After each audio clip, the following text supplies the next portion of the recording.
எங்கள் முன் எழுந்தருளியிருக்கின்ற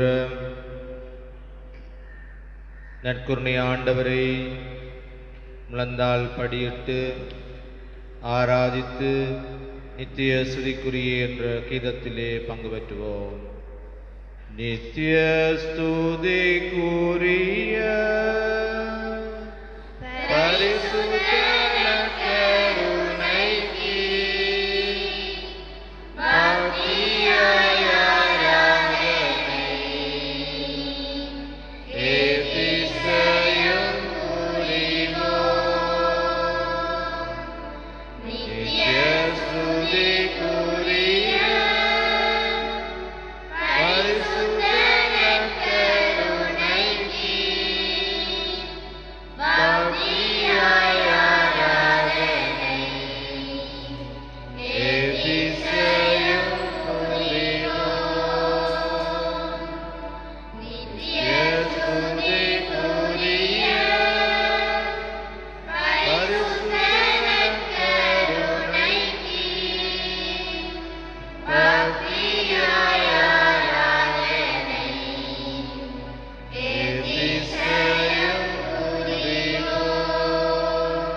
அமர்ந்திருப்போம். அன்பே உருவான தியாகத்தின் செம்மலாகிய எங்கள் ஆண்டவர் இயேசு கிறிஸ்து எங்கள் முன் எழுந்தருளி இருக்கின்றார். எங்களுடைய வீடுகளிலும் இங்கேயும் இருந்து கொண்டு அவருடைய பரிசுத்தமான புனிதமான பிரசன்னத்திலே நாங்கள் எல்லோரும் அவரை போற்றி ஆராதித்து கொண்டிருக்கின்றோம்.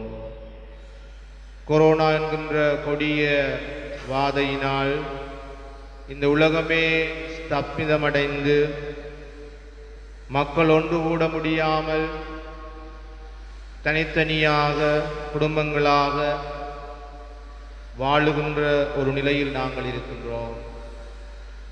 பல்வேறு வகையான அழிவுகளும் இறப்புகளும் ஏற்பட்டாலும் இந்த கொரோனா என்கின்ற கொள்ளை நோய் மறுபுறத்திலே எங்களுக்கு நன்மைகளையும் தருவதை நாங்கள் பார்க்கலாம்.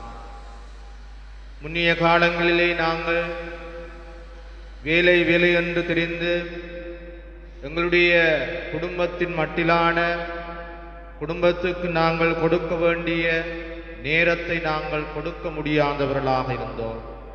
இந்த கொரோனா காலத்திலே நாங்கள் எங்களுடைய குடும்பங்களுக்கு, எங்களுடைய மனைவி, கணவன், பிள்ளைகளுக்கு அவர்களோடு இருந்து அவர்களோடு கதைத்து சிரித்து நாங்கள் அவர்களுக்காக நேரம் செலவழிக்கக்கூடிய ஒரு நன்மையை இந்த கொரோனா காலம் எங்களுக்கு தந்திருக்கின்றது. ஆகவே ஆண்டவருக்கு நாங்கள் புகழ்ச்சி கூறுவோம். இந்த கொரோனா காலத்திலே நாங்கள் எங்களுக்குள்ளே பயணம் செய்து எங்களை நாங்கள் அறிந்து கொள்ள, எங்களுடைய செயற்பாடுகளை நாங்கள் சீர்தூக்கி பார்க்க இது எங்களுக்கு ஒரு வாய்ப்பை தந்திருக்கின்றது. ஆகவே இறைவனை நாங்கள் புகழ்ந்து ஆராதிப்போம். முன்னைய காலங்களிலே நாங்கள் ஒன்றாக கூடுகின்ற போது, கொண்டாட்டங்கள் என்று கூடுகின்ற போது லாம்பீகமாக நாங்கள் செலவுகள் செய்து எங்களுடைய சொத்துக்களை நாங்கள் வீணடித்திருக்கின்றோம். மற்றவர்கள் பார்க்க வேண்டும் என்பதற்காக பெரிய பெரிய கொண்டாட்டங்களை நாங்கள் ஏற்படுத்தி ஏழைகள் மட்டிலே நாங்கள் இரக்கமில்லாதவர்களாக இருந்திருக்கின்றோம். கொரோனா காலத்திலே நாங்கள் அவ்வாறான டாம்பிகங்களை ஏற்படுத்தாது எளிமையாக வாழ இறைவன் எங்களுக்கு ஒரு வாய்ப்பை தந்திருக்கின்றார். ஆக இறைவனுக்கு நாங்கள் நன்றி கூறுவோம். மற்றவர்கள் மட்டிலே எங்களுக்கு இருக்க வேண்டிய பொறுப்பை, அக்கறையை கொரோனா எங்களுக்கு ஞாபகப்படுத்தி இருக்கின்றது. குறிப்பாக இயற்கை மீது நாங்கள் அக்கறை உள்ளவர்களாக இருக்க வேண்டும். இயற்கையை நாங்கள் நேசிக்க வேண்டும் என்று இந்த கொரோனா எங்களுக்கு கற்பித்து வருகின்றது. ஆகவே இறைவனுக்கு நாங்கள் நன்றி கூறுவோம். இயற்கை சமநிலையில் இருந்தால்தான் மனிதர்கள் சமநிலையில் வாழலாம். எங்களுக்கு தேவையான மழை, உணவு இவையெல்லாம் சீராக எங்களுக்கு கிடைக்க வேண்டும் என்று சொன்னால் இயற்கையானது சமநிலையில் இருக்க வேண்டும். மனிதர்களாகி நாங்கள் இயற்கை மட்டிலே அக்கறை உள்ளவர்களாக இருக்க வேண்டும். அப்படி அக்கறை இல்லாதவர்களாக நாங்கள் முன்னிய காலங்களிலே வாழ்ந்திருக்கின்றோம். கொரோனா எங்களுக்கு மீண்டும் ஒரு முறை அதை ஞாபகப்படுத்தி இயற்கை அன்பு செய்ய எங்களுக்கு ஒரு வாய்ப்பை தந்திருக்கின்றது. ஆகவே நாங்கள் இறைவனை போற்றி புகழுவோம். சமூகத்திலே ஏழைகளாக கீழ்நிலையிலே இருக்கின்ற மக்கள் மட்டிலே நாங்கள் அக்கறையும் அன்பும் கொண்டவர்களாக வாழ வேண்டும் என்பதை எங்களுக்கு கற்பித்து வருகின்றது. ஆகவே அன்பான சகோதரர்கள், இவ்வாறான பல விடயங்களை நாங்கள் நன்மைகளாக கருதலாம். இது ஒரு பொதுவான தீமையாக வெளிப்படையாக இருந்தாலும் உள்ளார்ந்த ரீதியிலே ஆழமான நன்மைகளை கொண்ட அனுபவங்களை மனிதர்களாக எங்களுக்கு இந்த கொரோனா கற்பித்து வருகின்றது. ஒரு பெரிய வாதை அல்லது கொள்ளை நோய் அல்லது தீமை எங்களுடைய சமூகத்தை ஆட்கொள்ளுகின்ற போது அதன் ஊடாக வெளிப்படுத்தப்படாமல் இருக்கின்ற நன்மையை நாங்கள் நினைத்து இறைவுகள் பாடுகின்ற போது அந்த தீமை படிப்படியாக இல்லாமல் போகிறது என்பதை வேதத்திலே நாங்கள் அறிந்து கொள்ளலாம். ஆகவே அன்பான சகோதரர்களே, இந்த பொல்லாத காலத்திலும் கடவுளுடைய இரக்கமும் அன்பும் எங்களை கைதூக்கி வழிநடத்துகின்றது என்பதை மனதில் இருத்தியவர்களாக பின்வரும் பாடல் மூலமாக ஆண்டவரை போற்றி புகழ்ந்து பாடுவோம்.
எல்லா நன்மைத்தனமும் பரிசுத்தமும் நிறைந்த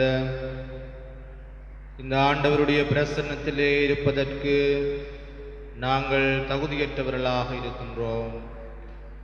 எங்களுடைய மனித தன்மை பலவீனமானதாகவும் பாவம் நிறைந்ததாகவும் இருப்பதை நாங்கள் காணுகின்றோம். சமூகமாக குழுமமாக நாங்கள் வாழுகின்ற போது நாங்கள் கட்டிக்கொண்ட பாவங்களை இந்த வேளையிலே நாங்கள் நினைவிற்கு கொண்டு வந்து ஆண்டவருடைய மன்னிப்புக்காக மன்றாடுவோம். ஒரு குழுமமாக சமூகமாக அநீதியான சட்டங்கள் அடக்குமுறையான மனநிலைகளை நாங்கள் எங்களுடைய சமூகத்திற்கு கொடுத்திருப்போம் என்றால் இந்த வேளையிலே அவற்றுக்காக நாங்கள் மன்னிப்பு வேண்டுவோம். எங்களுடைய சமூகத்திலே மற்றவர்களை நாங்கள் பாகுபாடோடு அணுகியிருப்போம் என்று சொன்னால் அவ்வாறான நிலைகளுக்காக மன்னிப்பு வேண்டுவோம். என்னை போல் என்னுடைய அயலானை நான் அன்பு செய்ய மதிக்க ஏற்றுக்கொள்ள நான் தவறியிருந்தால் அந்நிலைகளுக்காக ஆண்டவரிடம் மன்னிப்பு வேண்டுவோம். மற்றவருடைய பெயர்களை நாங்கள் கெடுப்பதற்கு எங்களுடைய நாக்குகளை நாங்கள் பயன்படுத்தி இருந்தால் அவ்வாறான குற்றங்களுக்காக மன்னிப்பு வேண்டுவோம். சமூகமாக வாழுகின்ற போது பிழை செய்கின்றவர்களை நாங்கள் மன்னித்து ஏற்றுக்கொள்ளாது அவர்கள் மேல் நாங்கள் பழிகளை சுமத்தி தண்டனைகளை கொடுத்திருந்தால் அவ்வாறான நிலைகளுக்காக இந்த வேளையிலே மன்னிப்பு வேண்டுவோம். தாவீது அரசன் தான் செய்த குற்றத்தால் மனம் வருந்தியவனாக தன்னுடைய பாவத்துக்காக அவன் எப்போதும் இறைவனிடம் மன்னிப்பு வேண்டினான். இறைவனுடைய அளவில்லாத அன்புக்கு எதிராக தான் கட்டிக்கொண்ட அந்த குற்றத்தை நினைத்து நினைத்து அவன் இறைவனுடைய இரக்கத்துக்காக மன்றாடினான். திருப்பாடல்களை அவன் ஒப்புக் கொடுத்தான். அவ்வாறான ஒரு திருப்பாடல்தான் இன்றைய நாளிலே எங்களுக்கு தரப்படுகின்றது. ஆகவே இந்த திருப்பாடல் ஊடாக சமூகமாக குழுமமாக நாங்கள் கட்டிக்கொண்ட பாவங்களுக்காக குற்றங்களுக்காக மனம் வருந்தி மன்னிப்பு வேண்டுவோம்.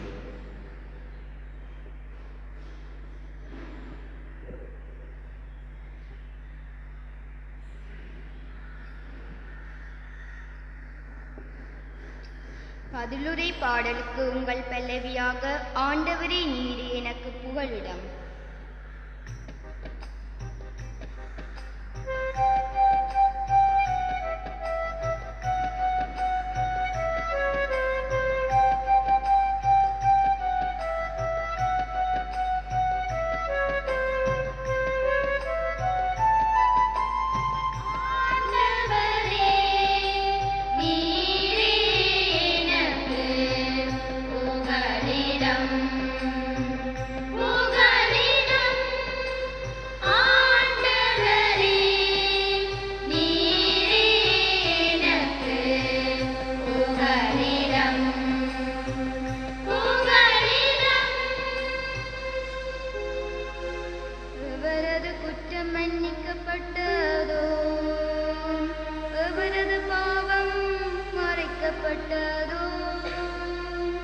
அவர் பெற்ற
அன்று விபச்சாரத்திலே பிடிபட்ட பாவி பெண்ணை ஆண்டவரிடம் அழைத்துச் சென்றபோது, நானும் உனக்கு தீர்ப்பிடேன், சமாதானமாய் போய் வா, பாவம் செய்யாதே என்று கூறிய ஆண்டவர் எங்களுக்கும் அவ்வாறே கூறுகின்றார். ஆகவே அவருடைய நன்றியையும் அவருடைய இரக்க பெருக்கையும் நாங்கள் நினைவு கூர்ந்தவர்களாக ஆண்டவருக்கு நன்றி கூறி பின்வரும் பாடலிலே பங்கு பெற்றுவோம்.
எழுந்து நின்று நற்கருணை ஆண்டவருடைய வார்த்தைகளுக்கு செவிமடுப்போம்.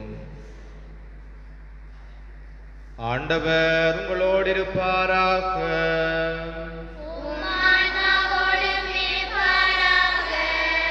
மத்தேயு எழுதிய தூய நற்செய்தியிலிருந்து வாசகம்.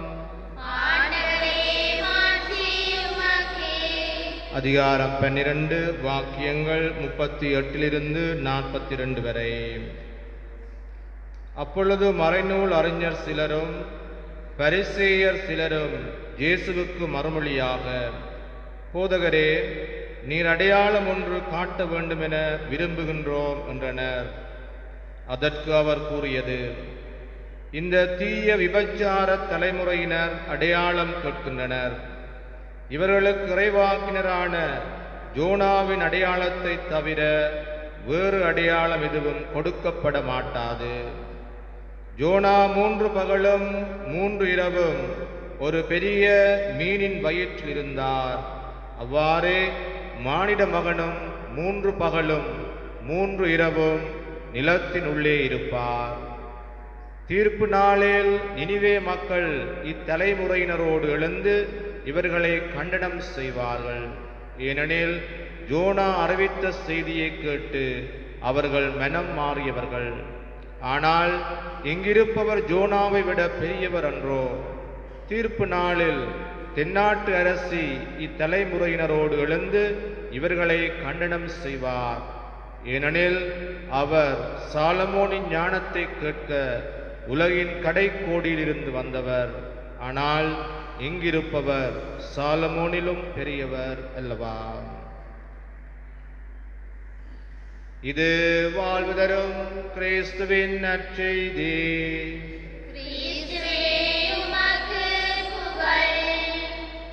அமர்ந்திருப்போம். கிறிஸ்து இயேசுவில் பிரியமான சகோதர சகோதரிகளே, இன்று வெள்ளிக்கிழமை ஆண்டவருடைய திரு இருதயத்துக்கு ஒப்புக் கொடுக்கப்பட்ட நாள். எங்களுடைய பங்கிலே ஆண்டவருடைய உன்னதமான பிரசன்னத்தை நாங்கள் ஏற்படுத்தி அவரை போற்றி புகழ்ந்து ஆராதித்துக் கொண்டிருக்கின்றோம். இந்த இறுதி மனத்தியாலங்களிலே இந்த கொரோனா என்கின்ற கொடிய நோய், கொடிய பொல்லாப்பு, அதனூடாக பல்வேறு தீமைகள், இழப்புகள், அங்கலாய்ப்புகள் ஏற்பட்டாலும் அதனுடைய மறுபக்கத்திலே நன்மைகளும் உண்டு என்கின்ற ஒரு பொருளிலே நாங்கள் தியானித்துக் கொண்டிருக்கின்றோம். சமூக சுத்திகரிப்பு ஒன்றை இந்த கொரோனா என்கின்ற பொல்லாப்பு மேற்கொள்வதை நாங்கள் காணலாம். நாங்கள் எல்லோரும் ஒரு சமூகமாக வாழுகின்றோம், குழுமமாக வாழுகின்றோம். குழுமமாக எங்களுடைய செயற்பாடுகளை நாங்கள் ஆற்றுகின்றோம். மற்றோருடைய உதவியோ ஒத்தாசையோ இல்லாது தனித்து நாங்கள் இந்த உலகத்திலே வாழ்ந்துவிட முடியாது. ஏனென்று சொன்னால் மனிதன் அடிப்படையிலே ஒரு சமூக பிராணியாக இருக்கின்றான் என்பதை பல அறிஞர்களும் எடுத்துரைத்திருப்பதை நாங்கள் பார்க்கலாம். இவ்வாறான மனிதன் சமூகமாக வாழுகின்ற போது அவன் எவ்வாறான எதிர்விளைவுகளை கொடுக்கின்றான், அதனூடாக தனிநபரும் மற்ற நபர்களும் எவ்வாறு பாதிக்கப்படுகின்றார்கள் என்பதை நாங்கள் சீர்தூக்கி பார்க்க வேண்டும். அன்பான சகோதரங்களே, ஆண்டவர் இயேசு இந்த உலகத்திலே 33 வருடங்கள் வாழ்ந்தார் என்று கூறப்படுகின்றது. இந்த 33 வருடங்களிலே 3 வருடங்கள் தான் அவர் தன்னுடைய பொதுப்பணியை ஆற்றினார். அந்த பொதுப்பணி காலத்திலே நாங்கள் பார்க்கின்றோம், ஆண்டவர் இயேசு வாழ்ந்த சமூகம் சமூக அநீதிகளாலே அங்கலாய்த்துக் கொண்டிருந்தது. கட்டமைப்பு ரீதியான அநியாயங்கள் அரங்கேறிக் கொண்டிருந்தது. எனவேதான் ஆண்டவர் இயேசு அறிவித்த அந்த இறையாட்சி என்பது இந்த கட்டமைப்பு ரீதியாக உருவாக்கப்பட்ட அடிமைத்தனங்கள், அநியாயங்கள், அழிவுகளிலிருந்து வேறுபட்டதாக இருந்தது. அன்பான சகோதரங்களே, ஆண்டவர் இயேசுனுடைய காலத்திலே யூத சமூகத்தை நாங்கள் பார்க்கின்ற போது பல்வேறு வகுப்பினர் பிரிவினர் காணப்பட்டார்கள். அவற்றிலே குறிப்பாக நாங்கள் பரிசேயர்களை எடுத்து பார்க்கலாம். இந்த பரிசேயர்கள் என்பவர்கள் யூத மதத்தை பாதுகாக்கின்ற காவலர்களாக தங்களை காட்டிக்கொண்டார்கள். சட்டம் படித்த மேதைகளாக இருந்தார்கள். எவ்வளவுக்கு மக்களை கடவுளுடைய பெயராலே அடிமைப்படுத்தலாமோ, எவ்வளவுக்கு மக்களை இறைவனுடைய பெயராலே பிரிவுகளை ஏற்படுத்தி அவர்களை பிரித்து ஆளலாமோ என்பதை அவர்கள் அன்றாடம் சிந்தித்து இறைவனுடைய வார்த்தையை தங்களுக்கு ஏற்றவாறு மக்களுக்கு கொடுத்து மக்களை அவர்கள் சுரண்டி வாழ்ந்தார்கள் என்பான சோரங்களே. அடுத்தபடியாக நாங்கள் பார்க்கின்றோம் சதுசேயர்கள். இவர்கள் ரோமிய ஆளும் வர்க்கத்தோடு தங்களை இணைத்து மக்களை பிழிந்தெடுத்தார்கள் என்று கூறலாம். அரசியல் லாபங்களுக்காக, மரியாதைக்காக, பணத்துக்காக மக்களை அவர்கள் பிழிந்தெடுத்தார்கள். வட்டிகளையும் அதிகமான வரிகளையும் மக்களிடம் அவர்கள் அறவிட்டு ஏழைகளை இன்னும் அதிகமாக ஏழைகளாகவும் வறியவர்களை இன்னும் வறியவர்களாகவும் அவர்கள் உருவாக்கி கொண்டிருந்தார்கள் என்பான சோதரங்களே. இன்னும் நாங்கள் பார்க்கின்றோம், எசீனியர்கள் அழைக்கப்படுகின்ற ஒரு வகுப்பும் அங்கே காணப்பட்டது.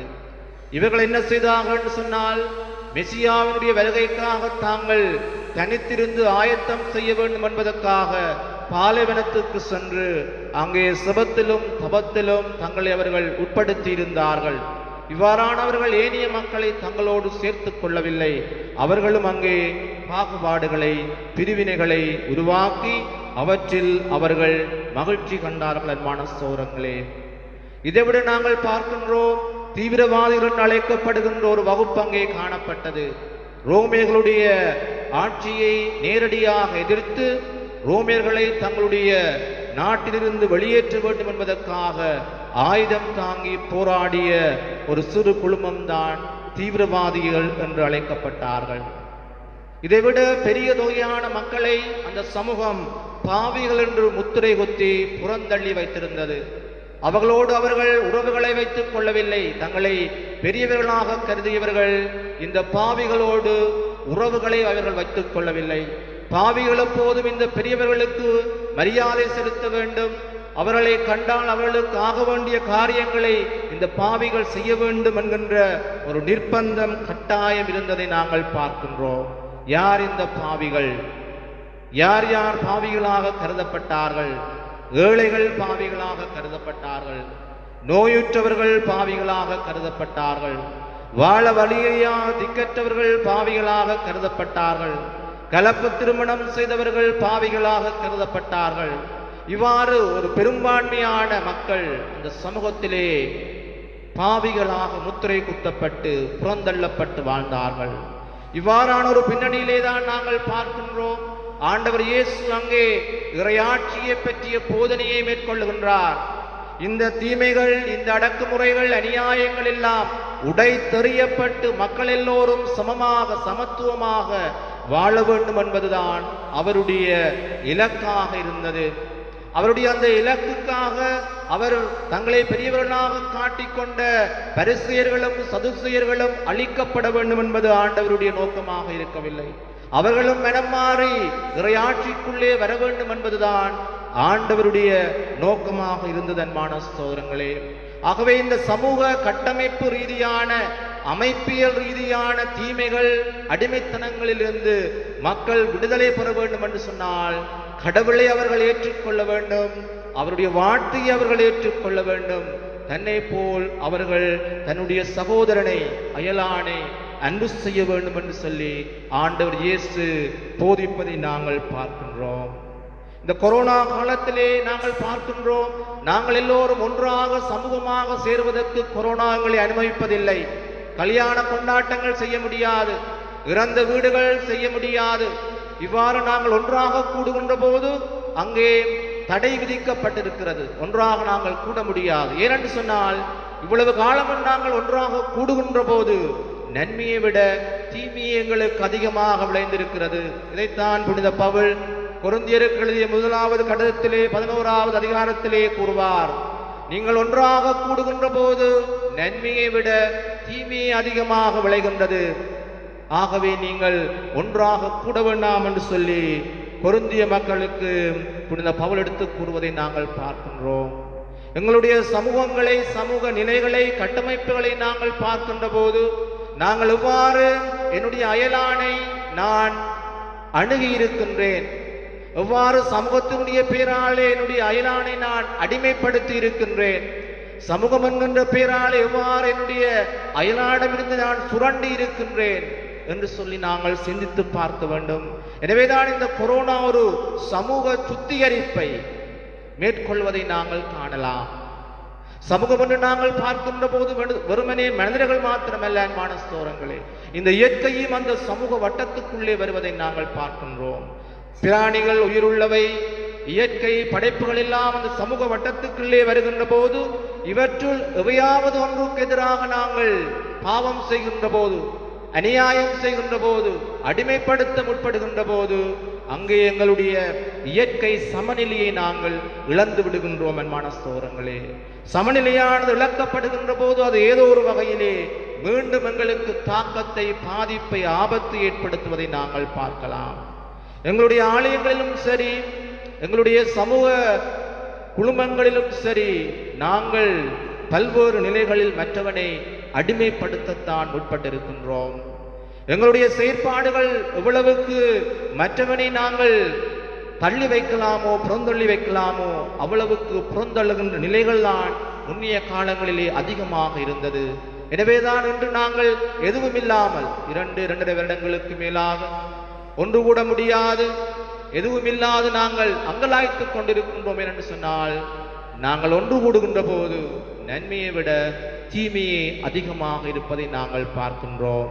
ஆகவே ஆண்டவர் இயேசு எங்களை இக்காலங்களிலே தனிமையாக இருந்து எங்களை பற்றி நாங்கள் சிந்திக்கவும், எங்களுடைய குடும்பங்களிலே நாங்கள் ஒற்றுமையாக உறவுகளை பகிர்ந்து, அன்பை பகிர்ந்து நாங்கள் வாழவும், எங்களுடைய சகோதரங்களோடு நாங்கள் ஒன்றிப்பாக ஒற்றுமையாக வாழவும் ஒரு அழைப்பு எங்களுக்கு தருகின்றார். ஆகவே அந்த அழைப்பை நாங்கள் ஏற்று வாழ முயற்சி எடுக்க வேண்டும். என்பான சோரங்களே, அண்மையிலே நான் ஒரு கணனி நிறுவனத்துக்கு சென்றிருந்தேன்.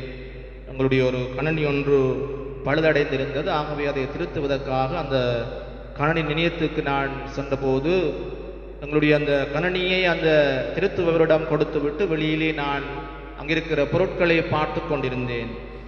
அப்போது ஒருவர் அங்கே வந்தார். அவர் தன்னுடைய லேப்டாப்பை கொண்டு வந்து அவர்களிடம் கொடுத்த பிற்பாடு என்னை நோக்கி நடந்து வந்தார்.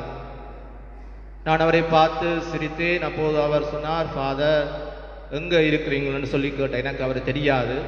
அப்போது நான் சொன்னேன், மண்டதீவில் இருக்கின்றேன் என்று சொல்லி சொன்னேன். உடனடியாக அவர் தன்னுடைய உரையாடலை ஆரம்பித்தார். எப்போ ஃபார் இந்த கொரோனா முடியும் என்று சொல்லி கேட்டார். நான் எனக்கு தெரியாது எப்போ முடியும் என்று சொல்லி. அப்படியே அவர் கயத்து கொண்டு போகின்ற போது அவர் கூறினார், ஆரம்பத்தில் வீட்டில் இருக்கிறது நல்லாத்தான் ஃபாதர் இருந்தது, இப்போ வீட்டில் இருக்கிறது பெரிய பிரச்சனையாக இருக்குது. எப்போ இவங்க இந்த பயண தடை எல்லாத்தையும் எடுப்பாங்களோ தெரியாது, வீட்டில் ஒரே பிரச்சனையாக இருக்குது. ஆகவே நான் வீட்டில் இருக்கிறத விட வேலை செய்கிற இடத்துல இருக்கிறத தான் நான் விரும்புகிறேன்னு சொல்லி அவர் கூறினார். அமன்மான சோரங்களே, எங்களுடைய உறவு நிலைகளும் எங்களுடைய குடும்ப உறவுகளும் உறுதிப்பட வேண்டும். அன்பான சோரங்களே, ஆகவே இந்த காலத்திலே கடவுள் எங்களுக்கு ஒரு வாய்ப்பை தருகின்றார். எங்களுடைய பொய்யான உறவுகளிலிருந்து நாங்கள் உண்மையான உறவுக்கு வர வேண்டும். குடும்பம் என்று சொன்னால் அங்கே மகிழ்ச்சி, அன்பு, ஒற்றுமை எப்போதும் இருக்க வேண்டும். குடும்பத்திலே இருக்க எனக்கு முடியவில்லை, நான் வேலைக்கு போக வேண்டும் என்று சொன்னால், குடும்பத்தில் தலையடியாக என்று சொன்னால் அங்கே உறவு நிலைகள் உண்மையானதாக இல்லை.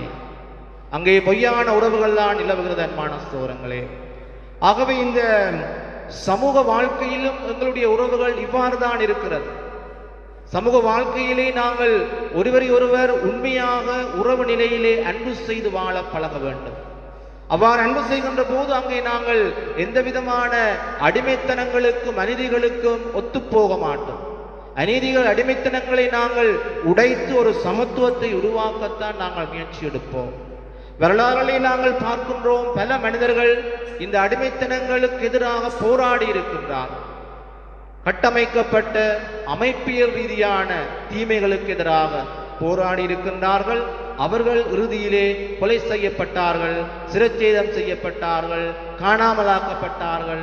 இதுதான் அவர்களுக்கு முடிவாக இருந்தது.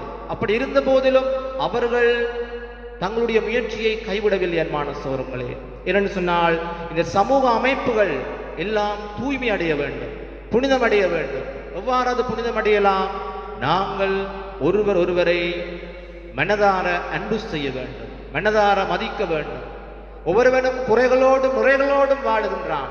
யாரும் ஒரு புனிதர்கள் இங்கே இல்லை. புனிதர்கள் இருக்க வேண்டியது பரலோகத்தில். இந்த பூமியில வாழ்ற எல்லாரும் பாவி.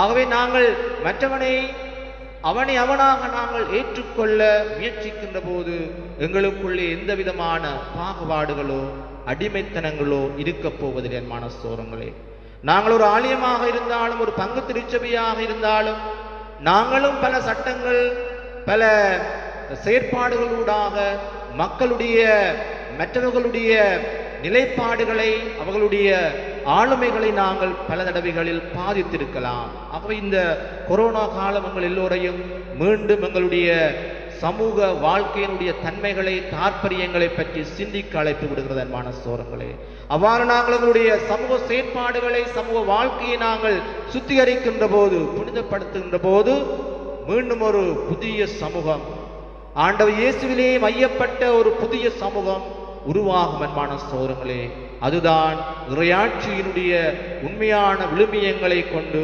வாழக்கூடிய ஒரு சமூகமாக இருக்கும். அன்பான சகோதரர்களே, உங்களுக்கு தெரியும், தென் அமெரிக்க தேசத்திலே பல ஆண்டுகளாக அடிமைத்தனத்துக்கு எதிராக போராடிய நெல்சன் மண்டேலா என்பவர் தன்னுடைய வாழ்க்கையினுடைய பெரும் பகுதியை சிறையிலே கழித்தார். 23 வருடங்களுக்கு மேலாக சிறையிலே வாழ்ந்தார். என்று சொன்னால் அவர் அடிமைத்தனத்துக்கு எதிராக போராடினார். சிறுபான்மை வெள்ளையர்கள் பெரும்பான்மையான கருப்பர்களை அடிமைப்படுத்தி அவர்களிடமிருந்து சுரண்டி வாழ்ந்து கொண்டிருந்தார்கள். அந்த நிலை மாற வேண்டும் என்பதற்காக போராடினார். பல துன்பங்களை அனுபவித்தார், கஷ்டங்களை அனுபவித்தார். இறுதியிலே சிறையிலே 23 வருடங்களுக்கு மேல வாழ்ந்தார். அவ்வாறு சிறை வாழ்க்கை முடிந்த பிற்பாடு அவர் ஜனாதிபதியாக தெரிவு செய்யப்படுகின்றார். ஒருமுறை அவர் தன்னுடைய பாதுகாப்பு படையோடு பிரயாணம் செய்து கொண்டிருக்கின்றார். அவர் ஒரு வித்தியாசமான ஜனாதிபதியாக இருந்தார். பகட்டுகள் ஆடம்பரங்களை அவர் விரும்பவில்லை. வழியிலே போகின்ற போது அவருக்கு பசித்தது. ஆகவே சாதாரணமான ஒரு பெட்டிக்கடை ஒன்றில் சாப்பிடுவோம் என்று சொல்லி அவர் போகின்ற போது வழமையாக அவருக்குரிய பாதுகாப்பு கொடுக்கப்பட்டது. பாதுகாப்பு பிரிவினர் அவருக்கு பின்னே செல்லுகின்றார்கள். அவரும் போய் அந்த சாப்பாட்டு கடையிலே சாப்பாட்டுக்கு ஆர்டர் பண்ணிட்டு அங்கே அமர்ந்திருக்கின்றார். அப்போது அங்கே பரிமாறியவர் அவருக்கு சாப்பாட்டை கொடுக்கின்றார். அவர் சாப்பிட்டு கொண்டு பார்க்கின்றார், தூரத்திலே அவருக்கு தெரிந்த ஒரு நபர் அங்கே இருந்து சாப்பிட்டு கொண்டிருக்கின்றார். உடனடியாக அந்த மனிதனை கூப்பிட்டு, இங்கே வா, இதில் இருந்து சாப்பிடு எனக்கு பக்கத்தில் என்று சொல்லி அவனை கூப்பிட்டு அவனுக்கும் தான் வாங்கின சாப்பாட்டில் பகிர்ந்து கொடுக்கின்றார். ஆனால் அவன் அவர்கிட்ட வந்த உடனே நடுங்கி கொண்டிருக்கின்றான். ஒரு கிட்ட இதுக்கு அவனுக்கு பயப்படுகின்றான்.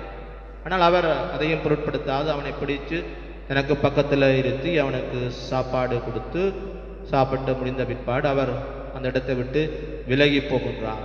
அப்படி போகின்ற போது அங்கிருந்து ஒரு பாதுகாப்பு படை ஒரு அதிகாரி இவரை பார்த்து கேட்கின்றார், உங்களுக்கு அந்த மனிதனை தெரியுமா? நீங்கள் கூப்பிட்ட போது அவன் நடுங்கிக் கொண்டிருந்தான், அவன் யார் என்று சொல்லி கேட்கின்றார். அப்போது நெல்சன் மண்டேலா சொல்கின்றார், நான் ஜெயிலில் இருந்த காலத்தில் இவன் அங்கே ஜெயில் காப்பாளராக இருந்தவர். எனக்கு பல தடவைகளில் அடித்து என்னை துன்புறுத்தியோரால் ஒரு முறை என் மூஞ்சியில் சிறுநீரை கூட இவர் கழிச்சிருக்கிறார் என்று சொல்லி அந்த பாதுகாப்பு அதிகாரிக்கு சொல்லுகின்றார். அன்பான சகோதரர்களே, இவ்வாறான ஒரு அடிமைத்தனங்களில் இருந்து மக்கள் விடுதலை அடைய வேண்டும் என்று சொல்லி போராடிய அந்த நெல்சன் மண்டேலா தான் ஜனாதிபதியாக வந்த பிற்பாடு யாரையும் அவர் பழி வாங்கவில்லை, யாரையும் அவர் எதிர்க்கவில்லை. மாறாக யார் யார் தன்னை துன்புறுத்தினார்களோ, யார் யார் தன்னை வருத்தினார்களோ அவர்களோடு அவர் அன்பை பகிர்ந்து கொண்டார். ஒரு புதிய ஆட்சியை உருவாக்கினார், மன்னிப்பின் ஆட்சியை உருவாக்கினார்.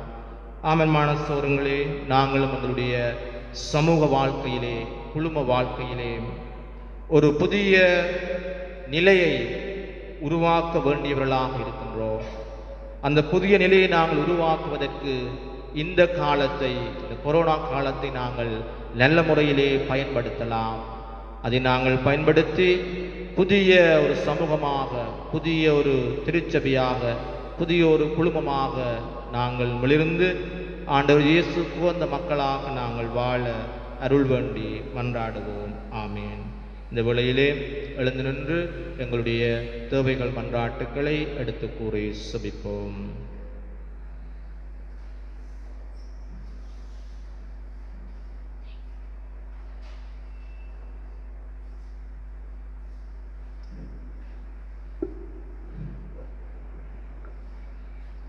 உங்கள் பதிலாக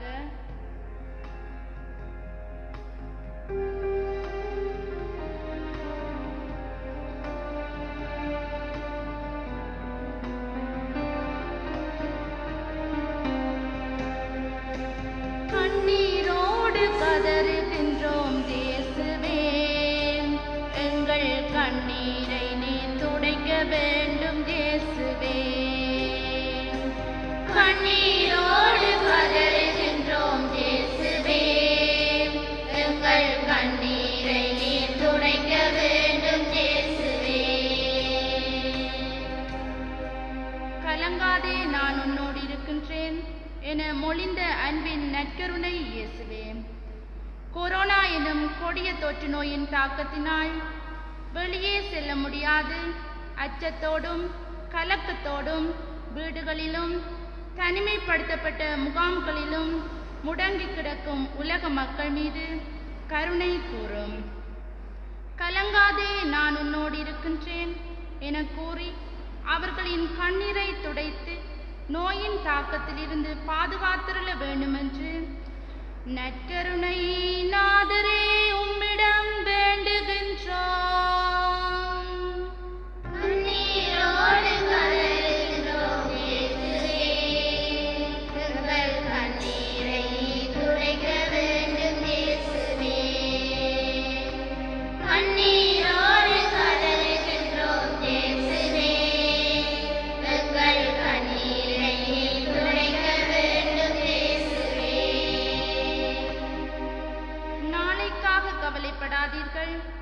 ஏனெனில் நாளைய கவலையை போக்க நாளை வழி பிறக்கும் என மொழிந்த தந்தையே, தொற்று நோயின் தாக்கத்தால் தமது நாளாந்த உணவிற்காக கஷ்டப்பட்டு நாளை எதை உண்போம் எதை குடிப்போம் என ஏக்கத்தோடு உலகில் பல்வேறு இடங்களிலும் இருந்து துன்பப்பட்டு கவலையுடன் வாழும் அனைத்து மக்களுக்காகவும் உம்மிடம் வேண்டுகின்றோம். அவர்களின் கவலையையும் கண்ணீரையும் துடைத்து அவர்களுக்கு தேவையான உணவை கொடுத்து அவர்கள் சாதாரண வாழ்விற்கு திரும்ப அருள் புரிய வேண்டுமென்று நற்கருணை நாதரே உம்மிடம் வேண்டுகின்றோம். கண்ணீரோடு கதறுகின்றோம் இயேசுவே, எங்கள் கண்ணீரை துடைக்க வேண்டும் இயேசுவே. கண்ணீரோடு கதறுகின்றோம் இயேசுவே, எங்கள் கண்ணீரை துடைக்க வேண்டும் இயேசுவே. உங்கள் கவலைகளை எல்லாம் அவரிடம் விட்டுவிடுங்கள் என மொழிந்த தந்தையே, கண்ணீரோடு கதறியலும் எம் பங்கு மக்களை கண்ணோக்கி பாருமையா. நவநாகரிக உலகில் மூழ்கி தம் வாழ்வையை இழந்து கொண்டிருக்கும் எம் இளைஞர் யுவதிகளை கரம் பிடித்து காத்திருளும் தந்தையே, இவர்களின் எதிர்காலம் என்னவாகுமோ என ஏக்கத்தோடு கதறி அழும் இவர்களின் பெற்றோரின் கண்ணீரை துடைத்து அவர்களை உம் வழியில் நடத்தி செல்ல வேண்டுமென்று நற்கருணை நாதரே உம்மிடம் வேண்டுகின்றோம்.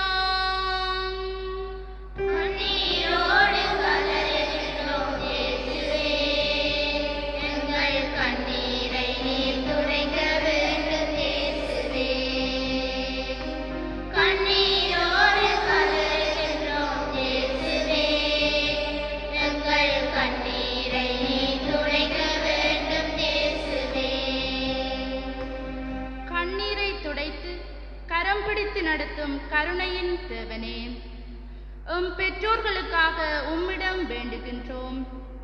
அவர்களின் துயர்களை துடைத்தருளும்.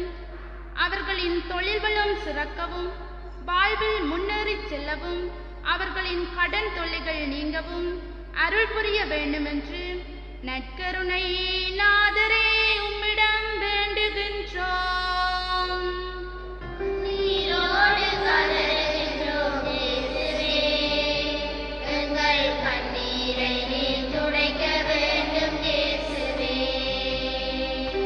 கண்ணீரோடு கதறுகின்றோம் இயேசுவே, எங்கள் கண்ணீரை நீர் துடைக்க வேண்டும் இயேசுவே.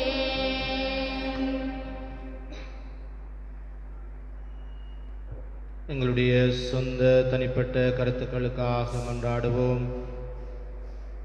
எங்களையும் எங்களுடைய குடும்பங்களையும் எங்களுடைய பிள்ளைகளையும் நற்கருணை ஆண்டவருடைய புனிதமான கரங்களுக்குள்ளே ஒப்பு கொடுத்து மன்றாடுவோம்.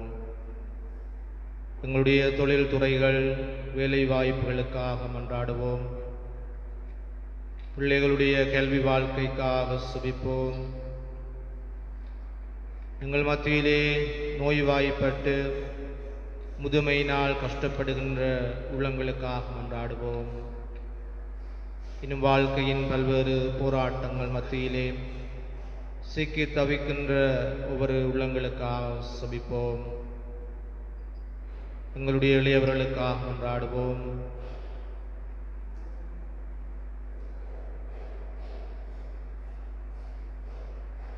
எல்லாம் வல்ல தந்தை இறைவா, உம்முடைய பிள்ளைகளாகிய நாங்கள் நம்பிக்கையோடு உம்மை பார்த்து கேட்ட எங்களுடைய தேவைகளை எங்களுக்கு அளித்து எங்கள் ஒவ்வொருவரையும் நிறைவாக ஆசிர்வதித்தருள வேண்டுமென்று எங்கள் ஆண்டவராய கிறிஸ்து வழியாக உம்மை மன்றாடுகின்றோம்.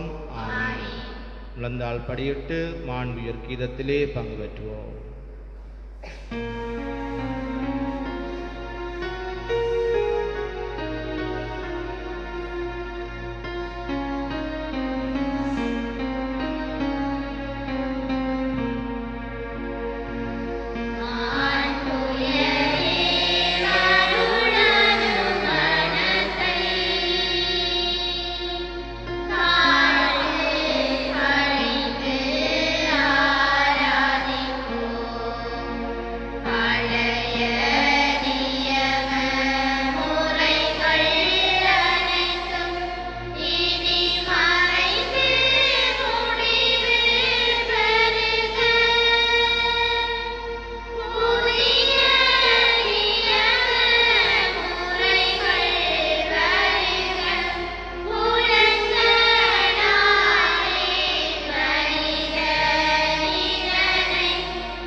பரலோகப்பத்தை அவர்களுக்கு கொடுத்தருளினே.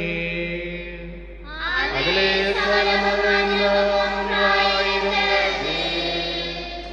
மன்றாடுவோமாக.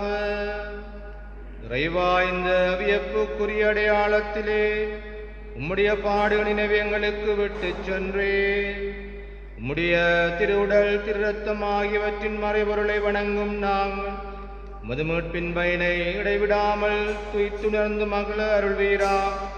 எங்கள் ஆண்டவராய் கிறிஸ்து வழியாக உம்மை மன்றாடுகின்றோம்.